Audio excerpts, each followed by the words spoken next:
What makes a business coach struggle? That's what we're discussing in this training, all about 10 areas and 10 reasons why business coaches will struggle.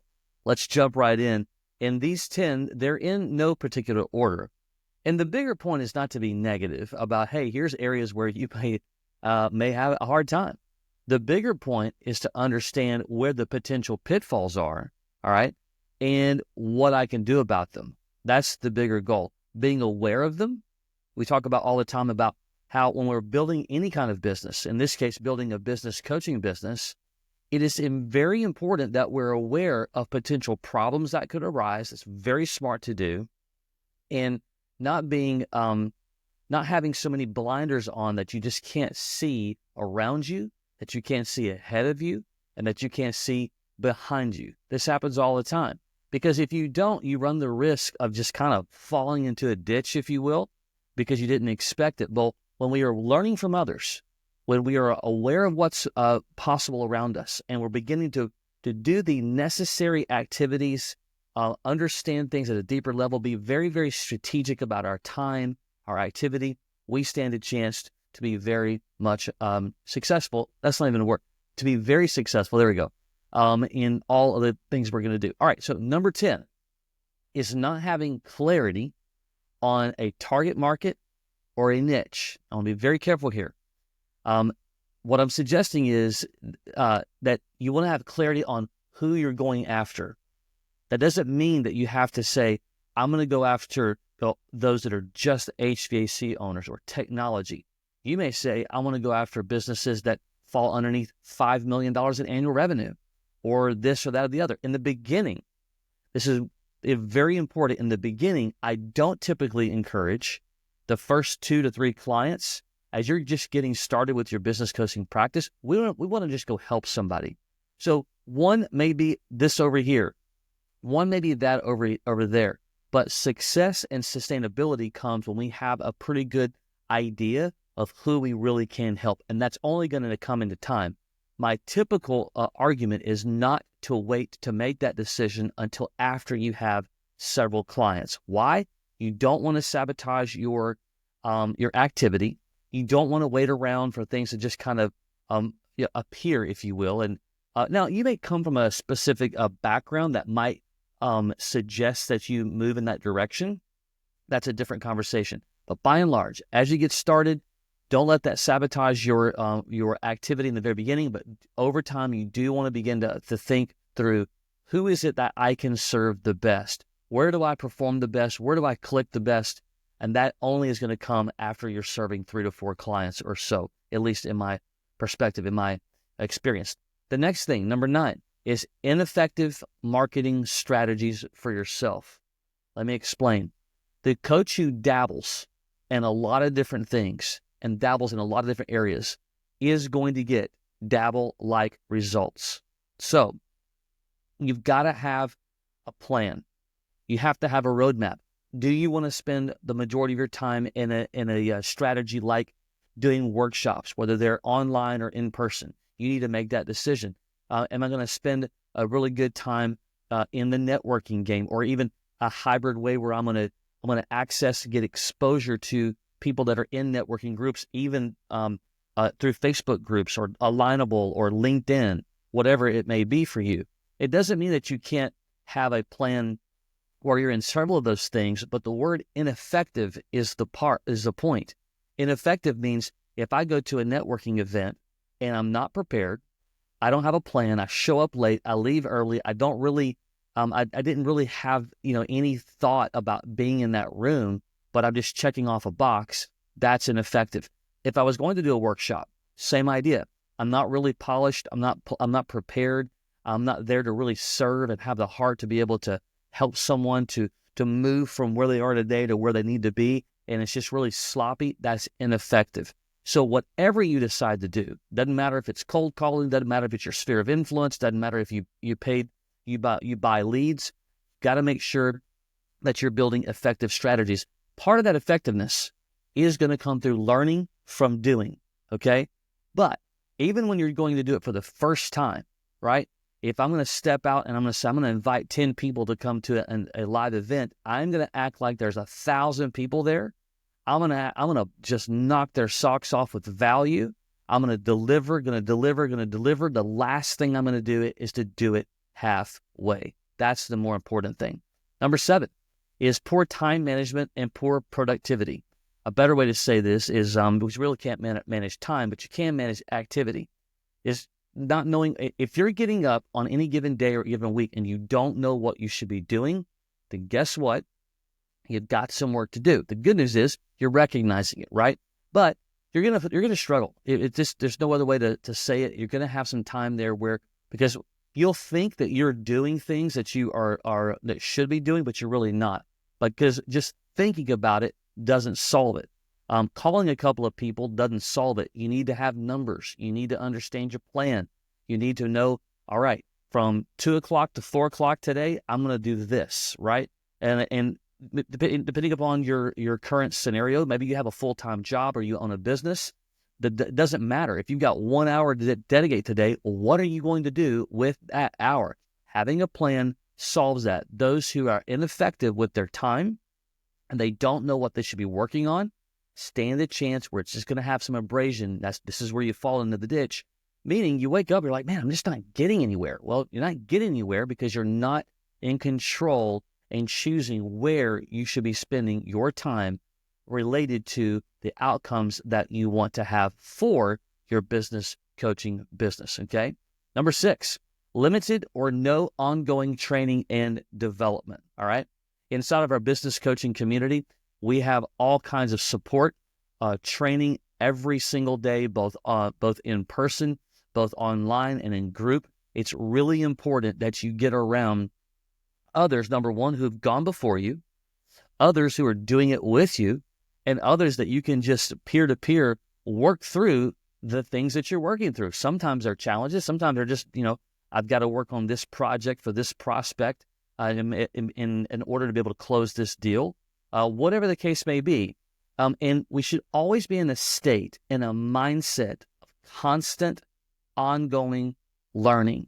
We're never there. And while strategies are going to likely stay the same in most cases, the technology is not. I think you probably know that technology is going to change and you're going to have to adapt. My someone that I know recently was working with a window cleaning company, and the gentleman who owns it is within a few years of retirement. They want to build it up a little bit more, sell it to their son, or he's going to take over from there.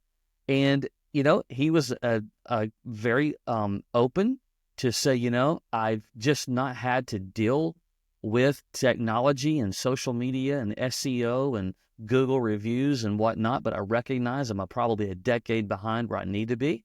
I don't understand a lot of it, but my wife's a smart one, and she's like, you got to invest in the business if we're going to turn it over in 4 or 5 years where it's going to be, beyond what it is today.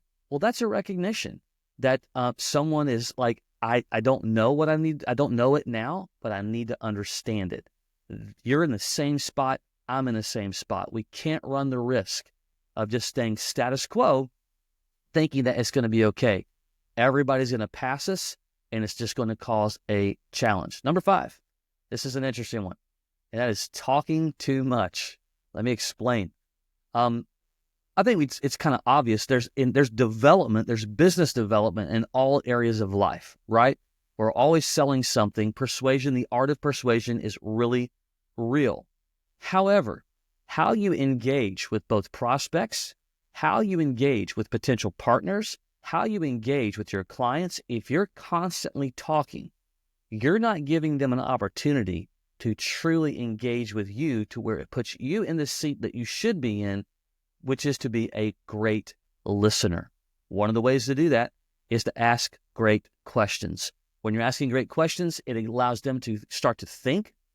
And when they start to think and they're communicating and talking, number one, they'll begin to, and a lot of this happens just subconsciously, they just start to recognize you as someone that they value because you listen, number one. Number 2, as you ask great questions and they begin to listen, it starts to get them to think, and they see you as the guide.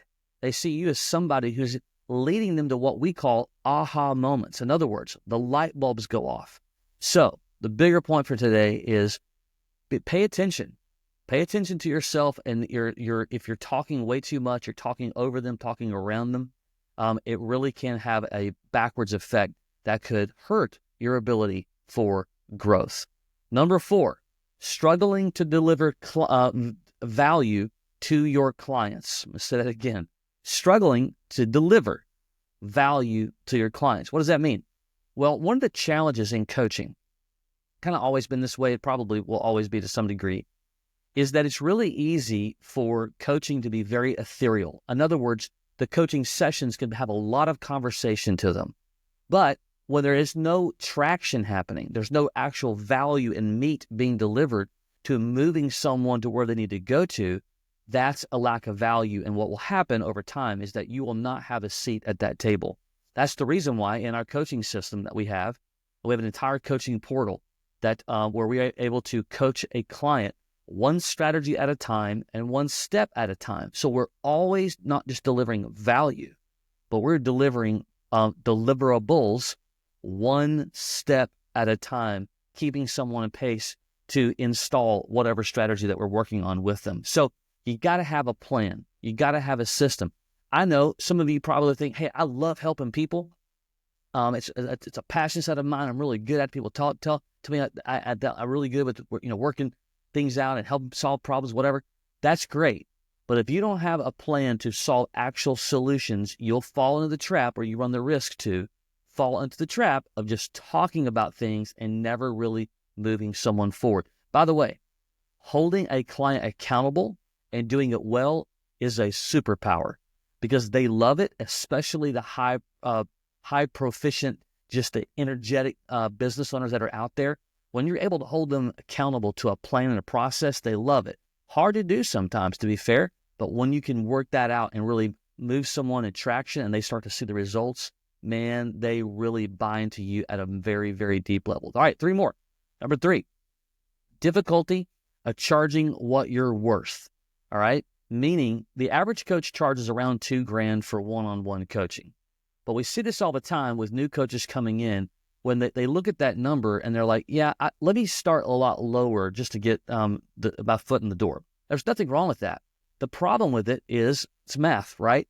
You're going to have a lot more clients. If you're charging $1,000 or $800 or whatever for one-on-one coaching, but your goals are X, Y, Z, it's just going to require more quantity of conversations, both with prospects and certainly both with clients. So don't get derailed. We are not in a position where people aren't paying for us for our time as a solid business coach. The entire purpose, the entire point is to help them to understand that they're investing into the growth of their business, especially when you're delivering value the correct way. All right. Number 2, lack of support and community. Look, God did not create you or me to be alone. That's why he created Eve for Adam. He didn't want him to be alone. Well, guess what? You're not going to be able to be your best self if you're trying to do this all by yourself and you're not connecting to anybody. You can't learn well. You can't go through the days that are tough. You got to have somebody to have a shoulder to lean on and so on. So you got to have some support. You got to have some community. One of my favorite things about our community with Business Coach Mastery is a number of levels of ways that where you can plug in to get support, to get help, or just to be able to shout when you get those victories. We had one of those yesterday of somebody who, has been just working hard on trying to get a client and just taking forever, it seems like, and he finally broke through. And he sent an email, sent a text, like, man, it finally happened. It's working. It's been a process, but it's here. And that's what community is all about. And the last one is a poor mindset and self-doubt. You cannot sabotage your mind and being negative all the time. This isn't working. Nobody wants to hear from me. I'm not worth it. All these different things that we can tell ourselves, that's the enemy at work. As Christ followers and as believers, as I am, hope you are too, that's where he gets in our head, and that will just reduce the lever of speed, desire. Like even when you have a plan, all right, you got a list of 25 people, I'm going to call them today. You wake up, that's the plan, but all of a sudden you start telling yourself things, they're probably busy. They probably don't want to be bothered. They don't know who I am. Why would they listen to me? All these things. And you get to the list and then you get distracted with something else. And you're like, you know what? I'm going to do that tomorrow. And you know where this is going because you probably experienced this in some level in life where we push it off. We punt it down the field. And that's an absolutely just dagger to your results. So you got to work on building your mind, praying that God would protect your mind, that you would be healthy in how you see yourself, and you'd be healthy in how you're learning to communicate and learning to build positivity and direction and wisdom for yourself. And that every single thing that, look, you're going to have days and weeks where it's just not going the way that you want it to, or it's just taking a left turn and a right turn. You still might be going where you're going. It's just taking a little longer to get there, right? But if you start to just have self-deprecation and you're starting to be negative about everything, that's going to just shoot an arrow into your activity and your enthusiasm, by the way, and people can sense it. Those prospects that you talk to, they can tell when you're down in your mood. They can tell when you don't have that smile on your face. Keep it up. Perk up. Keep your foot on the gas. It's important. I would even argue that the self-doubt and your mindset is the bedrock of how you're going to do all the other things that you're going to do, because it can sabotage you or it can push you to victory. And that's the part that you got to work on. So there you go. Take this video, rewatch this, take some notes, and work on mastering. The reason why our brand is called Business Coach Mastery is to master these elements, to get very good at them, to build your confidence, for people to increase that know, like, and trust, where they know you, they like you, they trust you, they want to tell other people about you. And that's what will happen after you get several clients and you're building value. People can sense the energy that you got. You're working through things. They want to share with others what you're doing and how you may be able to help them as well. But that's not going to happen if you run the risk on these 10 areas that we talked about today. All right. Hope that adds value to you. And until next time, take care.